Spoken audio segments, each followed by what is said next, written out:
Hi, welcome back. In this episode, we are going to put together this Murphy bed. We've built all the pieces, we've painted all the pieces. If you've missed those episodes, make sure that you look down in the comments or in the description and you find the link so you can watch how we put this Murphy bed together. But now it's time to put it on this wall behind me. So welcome, and let's get ready to get to work.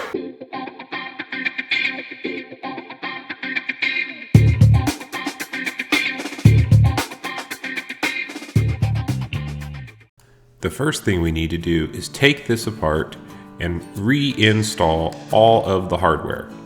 And we're starting off this build by dropping screws, but that's okay because they're easy to pick up and it's easy to put back together. And the first step in this process is to put all the hardware back on. And as you can see, paint has filled a few of the holes that we need to be able to push these nuts through. But eventually we do get them through. And it is now time to install the ball joint into the mortise that we prepared for it.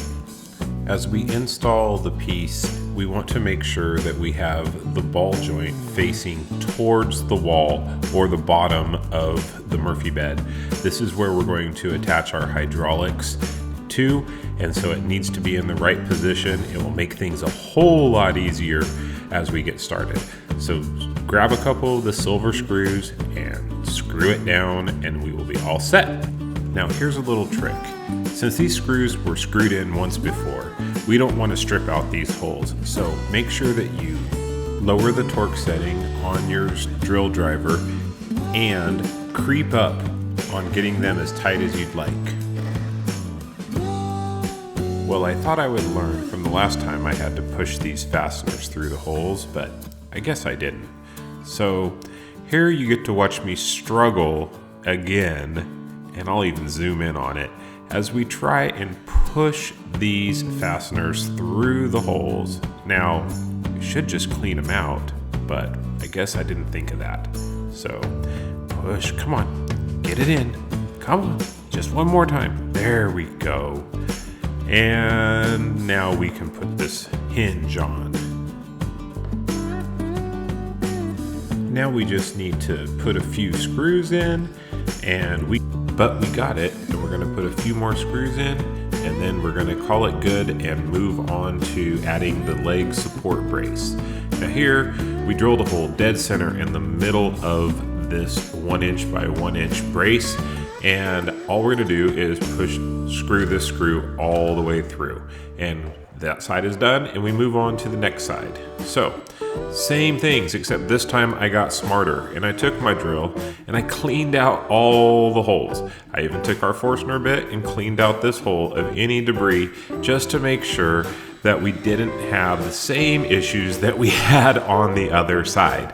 So, with those being put in, it makes it a whole lot easier to put all of our hardware in and get this side ready to install. So like the first side, it doesn't really matter which order you put this stuff on. However, you want to make sure that you put it on exactly as you had before. So that's why we bagged everything up with all the correct hardware so that we can just put it all back on. Now, since you've all seen this before, we're just going to go ahead and speed this up so that we can move on to the next step. I do want you to notice, however, how much easier it is to put these hinge pieces into the holes now that we've cleaned them out.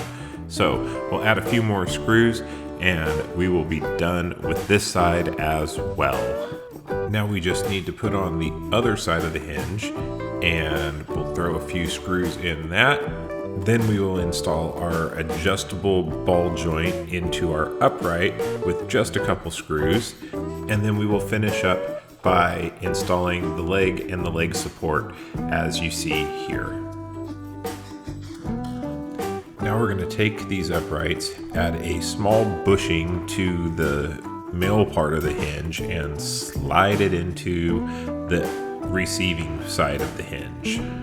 Then we're going to take our retaining washer or our retainer and we're going to easily slide it into place, and that will permanently hold the hinge in place for our uprights on our Murphy bed. Now that the uprights are attached, we're going to mark a spot at 15 inches. Then we'll mark another spot at 18 inches and then 28 inches. The 15-inch spot will be where the base of our headboard goes, and then the 18 and 28-inch marks will be where we drill some pilot holes. Here you can see I'm transferring that onto the back side. This is the side that's going to be facing the wall, so nobody will ever see it, where those holes need to go. Now we can drill a couple of pilot holes for each of the holes that will secure the headboard on. And we did a very simple headboard here, but just remember, you can make the headboard as fancy as you want to. The biggest thing that you're going to find out with the headboard is that you never see it except for when the Murphy bed is open. So depending on your style and what you want to do, you can choose exactly how you want your headboard to look. But we are just using it more as a bracing piece here. And so as I set up a couple clamps to hold it somewhat into position, and then we're going to go ahead and screw in the screws that hold it together. I believe I used a 2-inch or a 2.5-inch screw right into the end grain of that plywood. I mean, it's plywood, so there really isn't an end grain, but you know what I mean. So once that is all taken care of, you need to get yourself a partner, and that can be even your lovely wife, and just stand the frame portion of the bed up close to the wall, not up against it, but close to the wall. Now that it's in the upright position, we can start to install the top header piece that will hold everything together and ultimately will be a great mounting point as the cabinet gets mounted to the wall. So I set up a couple clamps again just to give me an extra hand and help me hold it into place. And then I work very diligently as far as trying to get it just in the perfect position and flush with the top of the cabinet. You can see I'm constantly kind of checking that trueness or the flushness of the top of the header to the top of the uprights. And once I feel like I have it all in that position, I go ahead and sink a couple of screws through there.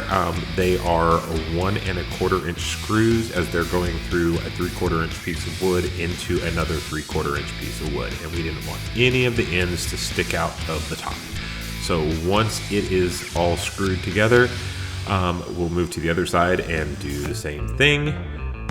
And then we get to take a step back and admire our accomplishments for the day before we start working on the next portion. After our short break, we need to install our pistons, and our pistons are conveniently labeled with a "this side's up" sticker, so you know which way goes up. They're as simple as just clicking onto the ball joints and then leaning them up to the inside. Then you want to fold your bed up about 2 inches past the front of your uprights. Then from the other side where I won't be able to give you a really good look of, but you'll clip that onto the upright ball stud. Next, we're going to remove the baseboard away from the wall and clean up any imperfections that are on the wall so that we get a nice mating surface for the bed to sit up next to the wall. We don't want it leaning in any angles or anything because there's excessive caulking or something else that's in the way. Once we have everything removed, we will be ready to slide the bed into place. Next, we're going to take the whole unit and slide it into place. With our tools ready, we want to make sure that we find at least 3 studs. If we can get it onto 4, it would be even better.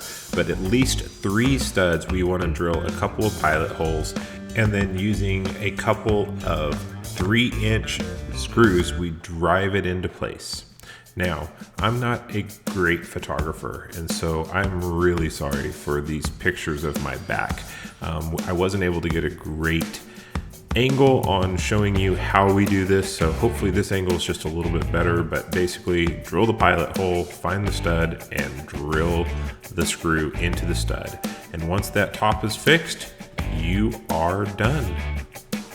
Now my wife decided that she wanted to try it out first, but I wanted to show you that it looks great open and it looks great closed.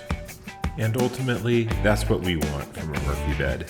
We want a functional piece of furniture that looks good when it's not in use as much as it does when it is.